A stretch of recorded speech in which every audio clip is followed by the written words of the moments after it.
안녕하세요. 사연을 부탁해입니다. 오늘의 사연을 소개하겠습니다. 어느 날 엄마가 불러서 거실로 나갔습니다. 나은아, 큰엄마가 묵은지 필요하다고 하는데 좀 가져다 주고 와봐. 싫어. 큰엄마가 필요한 건데 오빠들이 직접 오던지 해야지. 왜 맨날 나한테만 심부름 시키고 그래. 그렇지 않아도 준혁이 보내려고 했다는데 지금 친구가 와 있어서 어렵게 부탁한다잖니.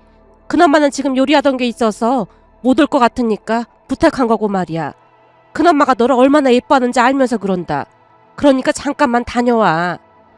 알았어. 내가 금방 다녀올게.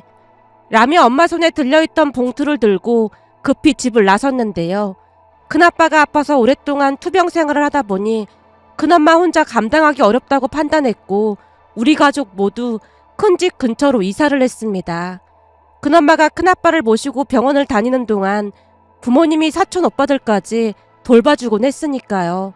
다행히 큰아빠는 완치가 됐고 이제는 직장 생활도 하면서 잘 지내고 있지만 큰엄마가 부모님을 많이 의지하다 보니 우리는 지금 사는 곳에 터를 잡고 살게 됐습니다.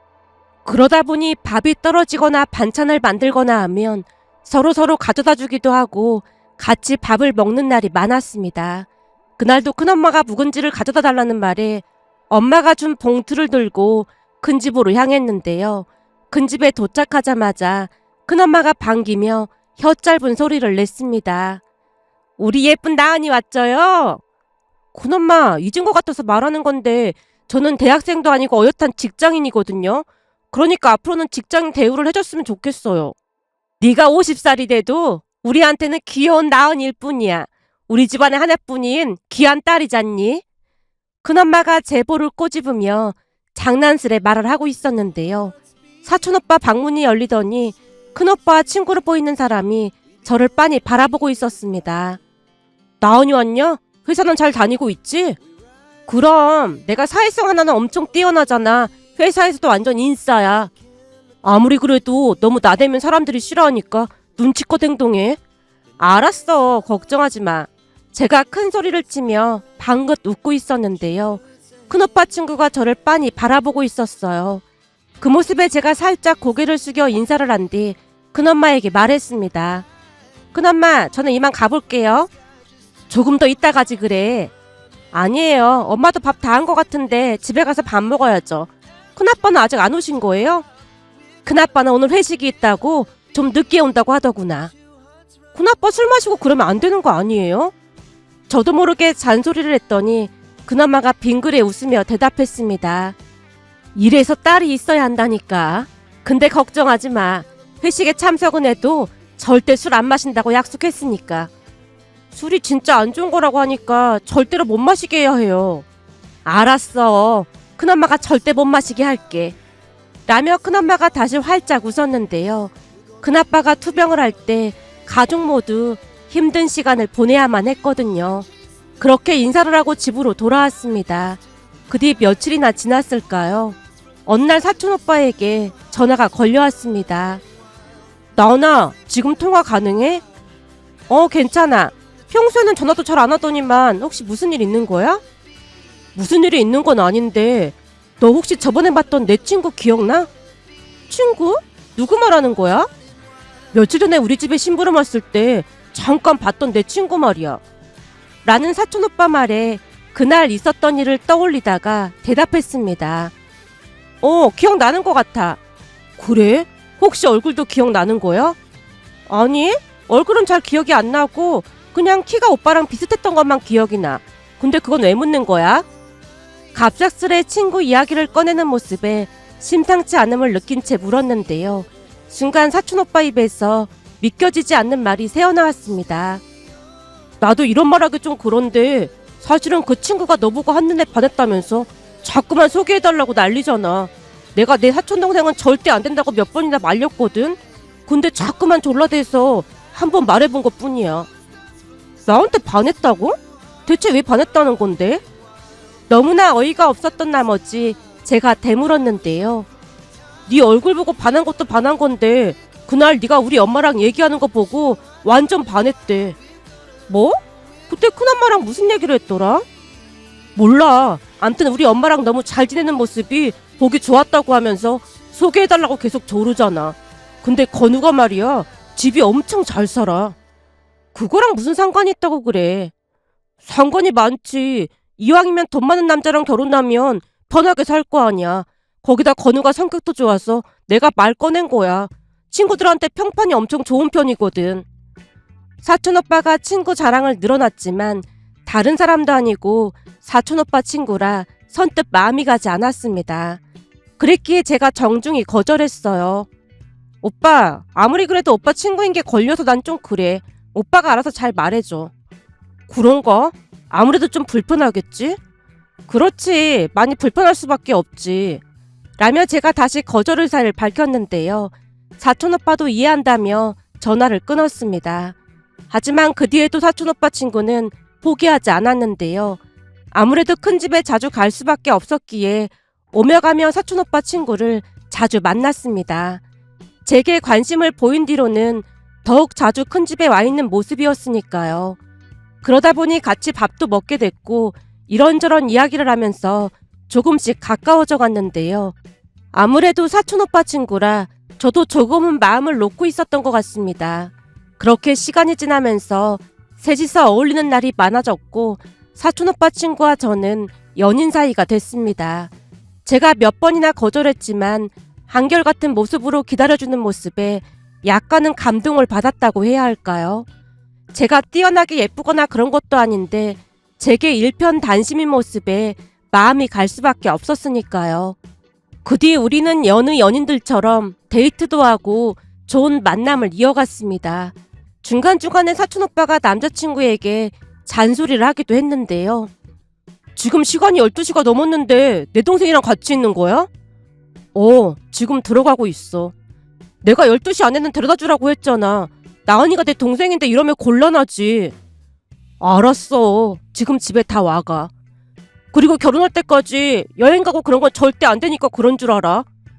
알았다니까. 라며 남친이 전화를 끊다가 중얼거렸습니다. 와, 완전 잔소리꾼이 따로 없다니까. 오빠가 원래 잔소리가 좀 심한 편이야. 근데 내가 걱정돼서 그런 거니까 이해해줘. 당연하지. 근데 내가 너한테 무슨 잘못했다가는 가만 안 둘 것 같은 포스야. 사실 내가 나은이 더 좋아한다고 했을 때도 준혁이가 좀 탐탁지 않아 했거든. 아무래도 관계가 불편해질 수밖에 없으니까. 라며 남친이 어색한 미소를 지었습니다. 그렇게 1년 가까이 사귀는 동안 큰 문제 없이 만남을 이어가고 있었는데요. 사귄 지 1년이 다 되어가자 남친이 결혼 이야기를 꺼내기 시작했는데 저는 아직 결혼 생각이 없었기에 조금 더 만남을 이어가고 싶다고 말하고 있었어요. 그러던 어느 날은 남친이 부모님께 소개를 하고 싶다고 어찌나 졸라대던지 간단하게 밖에서 식사를 하며 이런저런 대화를 나눴는데요. 식사가 나오기 시작하자 남친 엄마가 말했어요. 우리 아들한테 들어보니 준혁이 사촌 동생이라면서요? 아, 네. 준혁이를 오래 봐서 성실한 거 잘 알고 있죠.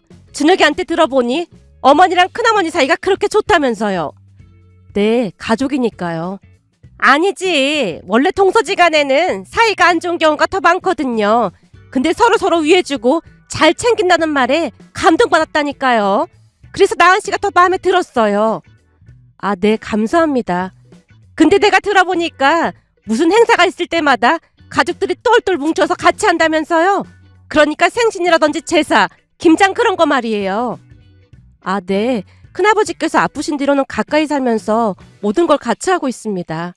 그러니까 말이에요. 나은 씨 어머니가 준혁이 형제를 키우다시피 했다면서요. 아무래도 큰엄마 큰아버지께서 병원에 계신 날이 많았거든요. 그러다 보니 엄마 아버지가 사촌 오빠들을 보살펴야 했어요. 요즘 세상에 그런 집 찾아보기 힘든데 그 얘기 듣고 아주 마음에 들더라니까. 우리도 형제만 있는데 맏며느리감으로 나은 씨같이 좋은 사람이 들어오면 딱일 것 같더라니까. 그래서 말인데 우리 건우 병이로 된 집도 이미 있으니까 그냥 혼수만 해오면 될 거예요. 그 아파트가 위치도 좋아서 학군도 좋고 그러니까 한동안 이사할 필요도 없을 거예요. 처음 만나는 자리에서 이런 말 하는 게 좀 그렇긴 하지만 나은 씨가 너무 마음에 들어서 하는 말이에요. 사실 우리 건우 앞으로 상가도 하나 있다 보니까 거기서 나오는 월세도 괜찮을 거예요. 그러니까 내 말은 결혼하게 되면 나은 씨가 회사를 그만두고 편하게 살림만 해도 된다 그 말이에요. 아, 네. 그런데 저는 회사를 계속 다니고 싶습니다. 그래? 그럼 그냥 다니면 되지 뭐. 근데 결혼하고 나면 아마도 생각이 바뀔걸? 라며 남친 엄마가 손으로 입을 가린 채 웃고 있었는데요. 사촌 오빠에게 남친 집이 부자라는 말을 얼핏 듣기는 했지만 들었던 것보다 훨씬 더 부자인 듯해 보였습니다. 그날 남친 어머니가 입고 있던 옷과 백이 예사롭지 않아 보였으니까요. 남친 아버지 또한 한눈에 봐도 비싸 보이는 정장을 입고 계셨는데 왠지 모르게 저만 다른 세계에서 온 사람 같다는 생각마저 들었습니다. 식사를 하는 내내 남친 어머니가 어찌나 말을 많이 하던지 밥이 입으로 들어가는지 코로 들어가는지 모를 정도였어요. 잠시 후 식사가 끝나고 남친이 집에 데려다 줬는데요. 기쁜 표정으로 입을 뗐어요. 나은아, 우리 부모님은 네가 진짜 마음에 드는 모양이야. 그럼 다행이긴 한데 오늘 조금 놀랐어. 놀라다니? 왜 놀라? 아니, 건우 씨네 집이 잘 산다는 건 알고 있었지만 내가 생각했던 것보다 훨씬 더 잘 사는 것 같길래 하는 말이야. 건우 씨 이름으로 된 아파트랑 상가 있다는 말도 그동안은 안 했었잖아. 그게 뭐 대수라고 그래. 그리고 그걸 내 입으로 말할 필요가 뭐가 있겠어. 골빈 여자들이 죽자고 달려드는데 굳이 뭐하러 말하겠어. 사실 그동안 몇 번 여자들 만나봤는데 다들 우리 집이 부자라 나를 좋아했던 거고 나를 온전히 좋아해주는 사람이 없더라고. 내가 이런 얘기는 처음 하는 건데 사실 1년 넘게 사귀었던 여자가 있었거든. 처음에는 어찌나 순수한 척을 하던지 너무 쉽게 믿었는데 결혼 얘기 나오고 하면서 결혼하면 회사 그만두고 살림만 하겠다. 대신 한 달에 500만 원씩 용돈을 달라부터 해서 결혼 선물로 1000만 원 가까이 하는 백을 사달라고까지 하는데 그동안 나를 속인 것 같더라고. 그래서 두 말 안 하고 헤어졌어. 1000만 원짜리 백을 해달라고 했다고? 맞아. 결혼 얘기 나오자마자 백부터 얘기를 하더라니까. 그때 내가 정신 못 차리고 그 여자랑 결혼했어 봐. 아마 100% 이혼남이 되어 있을걸? 지금 생각해보면 우리 엄마랑도 상극이었을 것 같더라니까. 근데 나은이 너는 엄마가 진짜 마음에 드나 보더라고. 그럼 다행이긴 한데 집안 차이가 너무 많이 나는 것 같아서 난 오히려 걱정이야. 사실 난 명품 그런 거 잘 모르거든. 그러다 보니 어머님이랑 대화도 잘 안 될 것 같은데. 라며 제가 걱정스레 말을 꺼냈지만 남친은 오히려 싱글벙글 웃고 있었습니다. 그 뒤에도 남친 부모님과 몇 번 더 식사를 했지만 딱히 불편하게 하지도 않았기에 저도 조금씩 마음을 열어가고 있었어요. 그러던 어느 날은 갑자기 열이 나고 감기 몸살 기운이 심해져서 급히 동네 병원에 갔지만 며칠이 지나도 차도가 없자 의사가 큰 병원에 가보라고 권유했습니다. 그 바람에 기겁을 한 채 엄마가 큰엄마에게 전화를 걸었어요. 형님, 지금 시간 괜찮아요? 시간 괜찮으면 병원 좀 같이 가자고 연락했어요. 제가 아픈 게 아니라 나은이가 계속 열도 안 내리고 그러길래 다시 병원에 갔더니 의사가 큰 병원에 가보라고 하지 뭐예요. 무슨 일인지 저도 모르겠어요. 근데 무서워서 혼자 갈 수가 있어야 말이죠. 알았어요. 그럼 같이 가요. 라며 전화를 끊은 뒤 급히 큰 병원으로 갈 준비를 했습니다. 잠시 후 두 분과 함께 큰 병원으로 갔습니다. 이런저런 검사를 해보니 입원해서 정밀검사를 받아봐야 한다고 했습니다. 그 바람에 엄마가 눈물까지 흘렸고 큰엄마가 엄마를 달랬어요. 동서가 이러면 나은이는 얼마나 걱정이 되겠어. 그러니까 엄마가 맘 단단히 먹어야지. 나은아, 큰엄마가 볼 때는 혹시나 싶어서 정밀검사 해보는 것 같으니까 아무 걱정하지 마. 알았지? 우리 예쁜 나은이 아무 일도 없을 거야. 라는 큰엄마 말에 제가 힘없이 고개를 끄덕였는데요. 그날 큰엄마가 있어서 얼마나 위안이 되었는지 모른답니다. 결국 입원까지 하게 됐고 의사 말이 간염이랑 신장염도 의심된다면서 당분간 입원해서 치료를 받아야 한다고 했습니다. 다행히 큰 병은 아니었던지라 엄마가 다시 눈물을 쏟았는데요. 그 뒤 저는 열흘 넘게 병원에 입원해 있었습니다. 입원해 있는 동안 남친과 남친 부모님도 병문안을 와주셨기에 엄마가 두 분에게 고맙다는 말을 몇 번이나 했는지 모른답니다. 그렇게 치료를 받고 퇴원을 했지만 의사가 말하기를 간 수치가 완전히 정상으로 돌아온 건 아니라고 하면서 한 일주일은 푹 쉬어야 한다며 여러 가지 주의사항을 얘기해줬습니다. 다행히 회사에는 병가 신청이 가능했기에 병가를 낼 수 있었고 남친에게도 퇴원을 했다고 연락을 했더니 남친이 찾아와서 잠깐 만났어요. 그런데 그날 남친이 평소와는 다르게 이상한 소리를 하는 게 아니겠어요? 나은아, 그럼 이제 몸은 괜찮아진 거야? 완전히 나은 건 아니고 한 일주일 정도 더 푹 쉬라고 하더라고. 그럼 다음 주부터는 일상생활이 가능하겠네? 병원에 다시 가봐야겠지만 아마도 그러지 않을까? 라며 제가 대수롭지 않게 대답했는데요. 남친이 반가운 목소리로 입을 뗐습니다. 나은아, 그래서 말인데 내가 우리 집은 이맘때쯤 김장한다고 말했잖아? 김장? 그랬던 것 같기도 하고. 근데 그건 왜 물어? 사실 김장할 때 우리도 너네 집처럼 친척들이 다 모여서 같이 하거든. 아, 가족끼리 사이가 좋으면 그럴 수도 있지 뭐. 역시나 제가 대수롭지 않게 대답했지만 남친이 다급한 목소리로 말을 이어갔습니다. 근데 이번에 우리 작은엄마가 몸이 안 좋으셔서 김장에 참석을 못할 것 같다고 하더라고. 그래서 말인데 나은이 너 시간 괜찮은지 엄마가 물어보라고 하셨거든? 아무래도 너네 집에서 김장도 많이 해보고 그랬으니까 맑게 잘 알아들을 거라고 하면서 말이야. 사실 부모님이 김장을 엄청 중요하게 생각해서 김장할 때만큼은 무조건 가족들이 다 참석을 하거든. 그래? 근데 내가 몸이 아직 안 좋아서 말이야. 라며 제가 정중하게 거절을 했습니다. 그때 당시에는 몸도 몸인데 결혼도 안 한 저까지 불러서 김장을 시킨다는 게 아무리 생각해봐도 이해가 안 됐거든요. 하지만 그 뒤에도 남친이 계속해서 저를 설득했습니다. 나은아, 친척들하고 미리 얼굴 익히는 게 좋잖아. 그러니까 김장하면서 친해지면 좋을 것 같은데 말이야. 미안한데 나도 김장을 해봐서 알지만 그게 절대 쉬운 일이 아니잖아. 근데 내가 아직 몸이 그럴 상태가 아니야. 의사도 앞으로 몸 관리 안 하면 큰일 난다고 했고 말이야. 그건 좀 어려울 것 같아. 제가 다시 거절을 했지만 남친이 설득하기 위해 말도 안 되는 궤변을 늘어놓는 게 아니겠어요. 나은아, 네가 이번에 김장만 잘하면 우리 엄마가 용돈도 두둑해 주실걸? 거기다 우리 엄마뿐만 아니라 친척들이 다들 용돈도 주실 건데 그 돈만 해도 몇백만 원은 될 거야. 그때도 말했지만 우리 집이 워낙 잘 살다 보니까 김장 조금 하고 그 정도 돈을 단숨에 받을 수도 있는 건데 이런 집안이 얼마나 되겠어. 라는 남친의 말에 할 말을 잃은 채 멍이 앉아 있었는데요. 그동안 제가 알던 사람이 맞나 싶은 생각마저 들었거든요. 제가 잠시 넋을 놓고 앉아있자 남친이 신나서 말을 했습니다. 그때 네가 노트북 사려고 돈 모으고 있다고 했잖아? 근데 네 월급 안 봐도 뻔한데 한 달에 몇십만 원씩 모아서 노트북 사느니 이번에 김장 한 번 하면 바로 노트북 살 수 있는데 잘 생각해보라 그 말이야.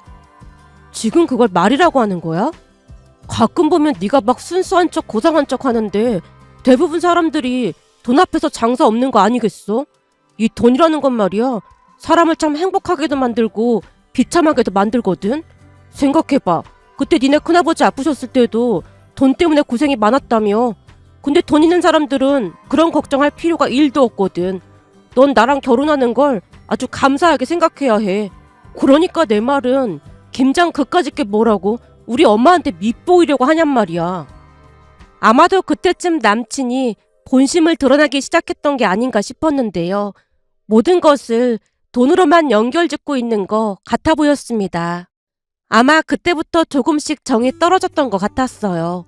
물론 남친 말처럼 돈이 많으면 좋겠지만 그날 남친 말을 들으면서 어쩌면 돈의 노예로 살 수도 있겠다는 생각마저 들었습니다.